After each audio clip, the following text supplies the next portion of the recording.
আসসালামু আলাইকুম ভিউয়ার্স, আজকের এই অনলাইন ক্লাসে স্বাগত জানাচ্ছি আমি ইমরান। আজকের আলোচনার বিষয় হচ্ছে ওয়াইল।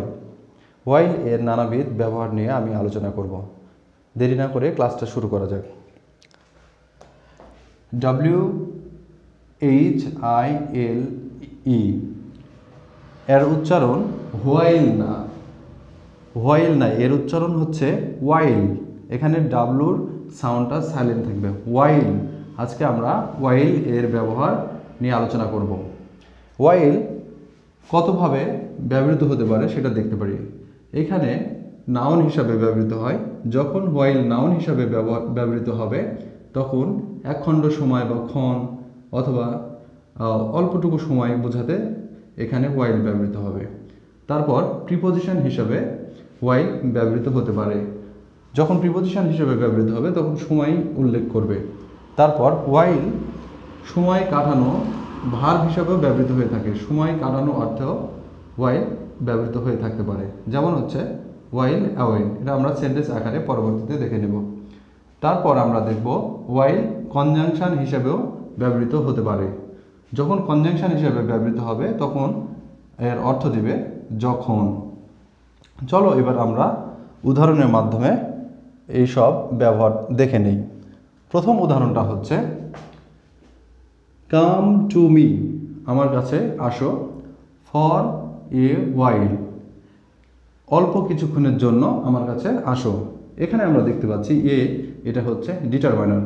আমরা জানি ডিটারমাইনারের পরে একটা সিঙ্গেল ওয়ার্ড যদি থাকে সেটা অবশ্যই নাউন। এখানে ওয়াইল নাউন অর্থে ব্যবহৃত হয়েছে। আচ্ছা, তা 2 নম্বর উদাহরণটা হচ্ছে রাজু ওয়াইলস অ্যাওয়ে হিজ টাইম। এখানে রাজু থার্ড পারসন সিঙ্গুলার হওয়ার কারণে ওয়াইল এর সাথে এস বাই এস যুক্ত হয়েছে, কারণ ওয়াইল এখানে ভার্ব হিসেবে ব্যবহৃত হয়েছে।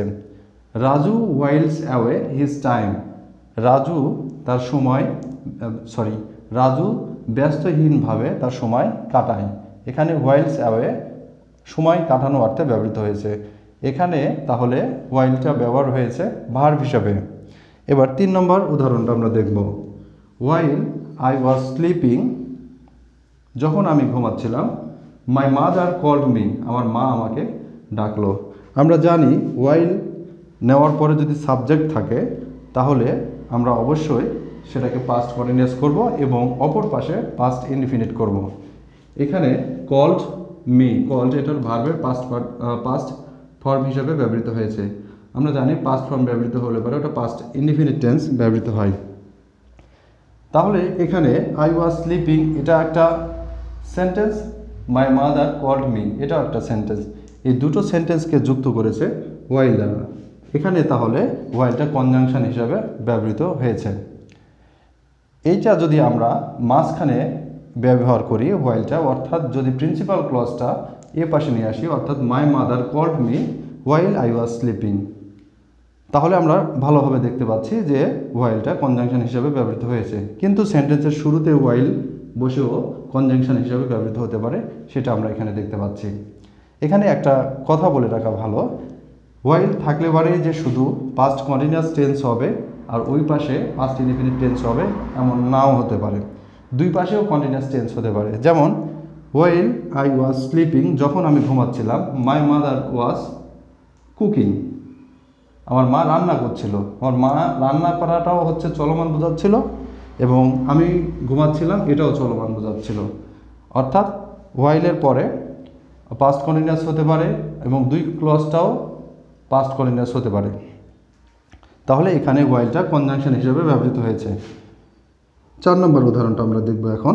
সেটা হচ্ছে ওয়াইল স্লিপিং, ঘুমানোর সময়, মাই মাদার কল্ড মি, আমার মা আমাকে ডাকলো। তাহলে এখানে ওয়াইলটা কি হিসেবে ব্যবহৃত হয়েছে? ওয়াইল এখানে প্রিপোজিশন হিসেবে ব্যবহৃত হয়েছে, কারণ আমরা জানি ওয়াইল প্রিপোজিশন হিসেবে ব্যবহার হওয়ার ব্যাখ্যাটা হচ্ছে, আমরা জানি যে প্রিপোজিশনের পরে কোনো ভার্ব থাকলে সেটা আইনযুক্ত হয়, সেটা টু প্রিপোজিশন ব্যতীত।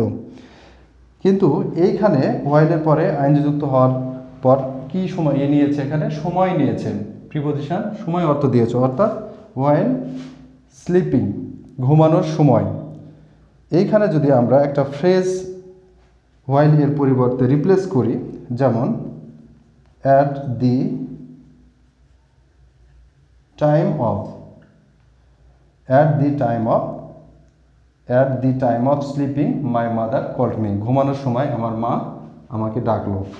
অর্থাৎ এই যে অ্যাট দ্য টাইম অফ, এখানে অ্যাট দ্বারা শুরু হয়েছে এবং এখানে অ্যাট প্রিপোজিশন দ্বারা শুরু হয়েছে এবং প্রিপোজিশন দ্বারা শেষ হয়েছে, তাহলে নিঃসন্দেহে এটা একটা প্রিপোজিশনাল ফ্রেজ। হোয়াইল শব্দটিকে প্রিপোজিশনাল ফ্রেজ দ্বারা যদি রিপ্লেস করে তাহলে অবশ্যই ওটা প্রিপোজিশন হিসেবে কাজ করে। তাহলে কি অর্থ আসছে? হোয়াইল স্লিপিং, ঘুমানোর সময়, মাই মাদার কল্ড মি, আমার মা আমাকে ডাকলো। এই হচ্ছে হোয়াইলের ব্যবহার। তাহলে আমরা দেখে নিলাম যে হোয়াইল নাউন, প্রিপোজিশন, ভার্ব এবং কনজাংশন হিসেবে ব্যবহৃত হতে পারে। আজকের ভিডিও এ পর্যন্তই। ধন্যবাদ সবাইকে।